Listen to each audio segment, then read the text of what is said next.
سفید موتی اور یاقوت سے بنی تختی جس کی لکھائی اور قلم نور ہے۔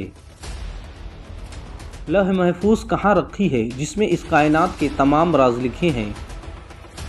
لوح محفوظ پر کس فرشتے کی ڈیوٹی لگی ہے اور کیا اس لوح محفوظ کے اندر لکھی تقدیروں کو بدلا جا سکتا ہے؟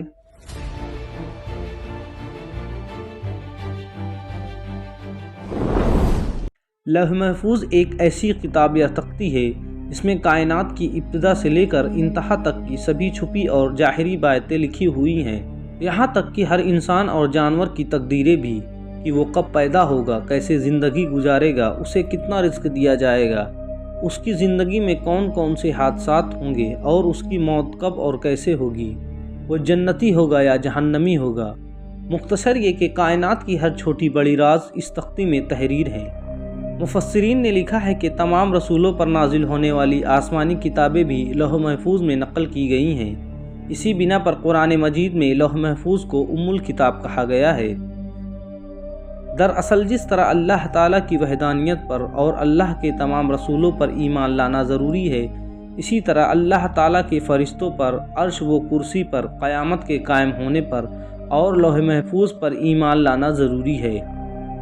دراصل لوح عربی زبان میں تختی کو کہتے ہیں اور محفوظ کے معنی وہ چیز جس کی حفاظت کی جائے، یعنی یہ ایک محفوظ تختی ہے کیونکہ یہ شیاطین کی پہنچ سے باہر ہے اور ہر طرح کی کمی بیشوں سے پاک ہے۔ روایت میں آتا ہے کہ اللہ تعالیٰ نے زمین و آسمان کی تخلیق کرنے سے 50,000 پہلے لوح محفوظ کی تخلیق فرمایا۔ اللہ نے جب قلم اور لوح محفوظ کو پیدا فرمایا تو اللہ نے قلم کو یہ حکم دیا کہ لکھ، تو قلم نے اللہ کی بارگاہ میں عرض کیا، یا رب العالمین کیا لکھوں؟ تو اللہ تعالیٰ نے ارشاد فرمایا کہ اس کائنات کی ابتدا سے لے کر انتہا تک، یعنی شروعات سے لے کر آخر تک تمام تر معاملات کو لکھ دے۔ قلم نے اللہ کے حکم کے مطابق لوح محفوظ میں تمام تر معاملات جو کچھ ہونے والا ہے سب کچھ لکھ دیا، لہٰذا آج تک جو اس کائنات میں ہوا ہے اور قیامت تک جو کچھ بھی وہ ہوگا، وہ تمام کے تمام بات اس لوح محفوظ میں لکھا ہے۔ حضرت ابن عباس لوح محفوظ کی بناوٹ و اشکال کے مطابق فرماتے ہیں کہ اللہ تعالیٰ نے لوح محفوظ کو پیدا فرمایا، اس کی لمبائی 100 سال کی مسافت یعنی دوری ہے، جس کی چوڑائی مشرق و مغرب کے فاصلوں کے برابر ہے اور موٹائی آسمان زمین کے برابر ہے۔ لوح محفوظ سفید موتی سے بنی ہے، اس کے صفحات سرخ یاقوت کے ہیں، اس کا قلم نور ہے اور لکھائی بھی نور ہے۔ لوح محفوظ کے مطابق اللہ تعالیٰ قرآن مجید میں سورہ البروج میں فرماتا ہے، بلکہ وہ ایک بڑی شان والا قرآن ہے جو تخت یعنی لوح محفوظ میں لکھا ہے، جس کی حفاظت کی گئی ہے، یعنی قرآن پاک بھی لوح محفوظ کی تختی پر لکھا ہوا ہے۔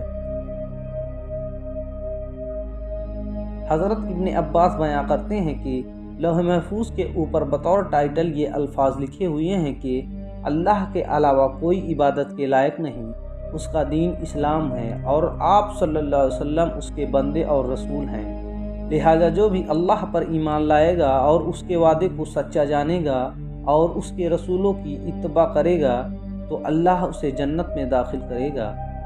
آخر میں ابن عباس فرماتے ہیں، یہ جو میں نے تمہیں لوح محفوظ کے متعلق بتایا ہے یہ سب میں نے خود نبی کریم صلی اللہ علیہ وسلم سے سن کر بتایا ہے۔ لوح محفوظ کہاں اور کس جگہ ہے، اس کے متعلق حضرت انس رضی اللہ تعالی عنہ بیان کرتے ہیں کہ لوح محفوظ حضرت اسرافیل علیہ السلام کے سامنے ہیں۔ اسرافیل وہی فرشتہ ہے جو قیامت کے قائم ہونے پر سور پھونکیں گے۔ روایت ہے کہ لوح محفوظ حضرت اسرافیل کے ماتھے کو جا لگتی ہے۔ حضرت اسرافیل زمین پر نظریں جھکائے کھڑے ہیں۔ جب لوح محفوظ حضرت اسرافیل کے ماتھے پر آ لگتی ہے تو اسرافیل اس پر نظر مارتے ہیں، گویا یہ لوح محفوظ ہر انسان، جن اور شیاطین کے پہنچ سے اتنی دور ہے جس کا اندازہ بھی نہیں لگایا جا سکتا۔ لوح محفوظ مابعدت طبیعت میں سے ہے اور اسے ہوا سے خمسہ کے ذریعہ ادراک نہیں کیا جا سکتا، یعنی لوح محفوظ کے ورق، لکھائی، الفاظ اور قلم کیسے ہیں، یہ انسانی عقل سے اوپر کی باتیں ہیں۔ اب سوال یہ اٹھتا ہے کہ لوح محفوظ میں موجود تقدیریں اور امور کا کائنات میں کس طرح کا نزول ہوتا ہے۔ دراصل لوح محفوظ سے پورا پروگرام لوح دوئم پر آتا ہے، جو لوح محفوظ جیسی ایک اور تختی ہے۔ لوح دوہم میں سے پروگرام الگ الگ انفرادی طور پر تمام جانداروں تک پہنچایا جاتا ہے، لیکن اب اس پروگرام میں انسانی ارادے بھی شامل ہوتے ہیں۔